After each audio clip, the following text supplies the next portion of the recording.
I don't know if you'll believe what I'm about to say, but everything I'm about to tell you is true. And if you're listening now, maybe it's already too late.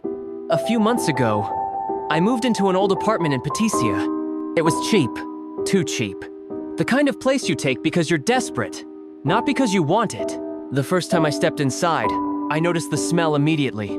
A heavy, damp odor that clung to the air, mixed with something metallic, almost like rust or dried blood. The wooden floor groaned under my feet, and the walls had long cracks running across them like veins. I told myself it didn't matter. It was just me, a mattress, and 4 walls. That's all I needed. Or so I thought. The first night, I heard footsteps. Not from the hallway, not from the neighbors, from above. At first, I thought there was an attic, maybe stray cats. The steps were slow, deliberate, almost like someone pacing. The next morning, I asked the landlord about it. He was an old man, with watery eyes that never seemed to meet mine.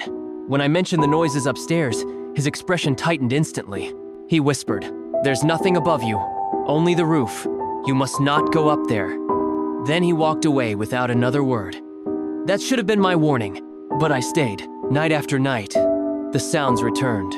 Running, scratching, something heavy moving directly over my bed. Sometimes I heard it drag across the floor, like furniture being pushed, though I knew there was nothing up there. One night I woke suddenly. The noises had stopped, and then I heard it, breathing. Not mine, not anyone's who belonged there. It was slow, ragged, and it came from above. Right above my head. I froze. My chest felt like it was being crushed. When I finally reached for the lamp, the noise stopped instantly. Silence, but I could still feel something there. Days later, black stains began appearing on the wall beside my bed. At first, I thought it was mold. I scrubbed them clean, but every morning, they returned. Darker, spreading. And then I saw it. The stains weren't random. They formed the shape of a hand. The fingers were pressed against the wall, as though someone on the other side was pushing outward, trying to break through.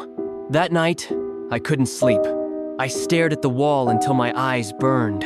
I thought I saw the surface pulse, ever so slightly, as though something alive pressed against it. I needed answers. One evening, I grabbed a flashlight and climbed the old wooden ladder in the hallway that led to the attic. The air grew heavier with every step. When I pushed open the hatch, the smell nearly knocked me back. Damp wood, rot, something worse, like flesh that had been left too long in the heat. Dust filled the air, swirling in the thin beam of my flashlight. The floorboards were warped, blackened in some places, and in the center, I saw it. A hole in the floor, not large, but deep, carved crudely into the wood. Around it, symbols scratched into the planks. Circles, lines, distorted shapes like children's drawings but twisted, broken. From the hole came a sound. At first, faint. A whisper. I leaned closer, holding my breath. And then I heard it. It called my name. The voice was dry, brittle, like it had been buried for years. It spoke again, and this time I understood the words. Come down. The flashlight slipped from my hands and went out. Darkness swallowed me whole. Then came the noise. Scraping. Claws. Dragging against wood. Something was moving, not beneath the hole climbing out of it. The boards shook under me as I scrambled backward, heart pounding in my throat. I ran for the hatch, nearly falling down the ladder, slammed the door shut and pressed my back against it. I stayed there for hours, trembling, until the sun began to rise. After that night, the apartment was never the same. The black stains on the walls thickened, stretching like veins across the plaster. No matter how much I cleaned, they grew back within hours. The mirror in the bathroom became something I dreaded.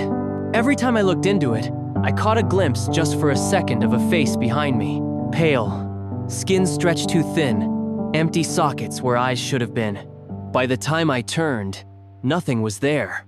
And always, the whispers. Soft at first, then louder, closer.